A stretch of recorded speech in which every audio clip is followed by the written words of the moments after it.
সাকিবের পরের সুপারস্টার যেন সিয়াম আহমেদ। আসসালামু আলাইকুম বন্ধুরা, সবাই কেমন আছেন? আশা করি ভালো আছেন। অসম্ভবকে সম্ভব করাই যেন মেহেদী হাসান হৃদয় এবং শাহরিন আক্তার সুমির কাজ। কারণ আমরা বরবাদ দেখেছি, তারা অসম্ভবকে সম্ভব করেছেন। এরকম একটা সিনেমা বাংলা ফিল্ম ইন্ডাস্ট্রিতে হবে আমরা কেউ কল্পনাও করতে পারিনি। ঠিক এমনটাই এর মধ্যে মেহেদী হাসান হৃদয় পরিচালিত, সিয়াম আহমেদ অভিনীত রাক্ষস সিনেমার অ্যানাউন্সমেন্ট টিজার রিলিজ পেয়েছে, যেখানে সিয়াম আহমেদকে দুর্দান্ত দুর্দান্ত সুপারস্টার লেভেলের মনে হচ্ছে।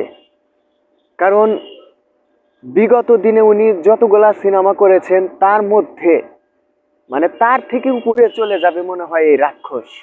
গত ঈদে আমরা দেখতে পাই জঙ্গলি সিনেমার মাধ্যমে সিয়াম আহমেদ অসাধারণ অভিনয় করেছেন। যে সিনেমাটি দেখে এমন কোনো দর্শক নাই যে তাদের চোখ দিয়ে পানি পড়েছে।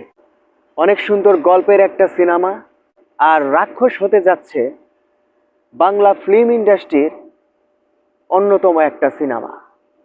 আমরা টিজারে দেখতে পাই একটা বাঘকে কুপিয়ে রক্তাক্ত শরীরে সিয়াম আহমেদ বলছে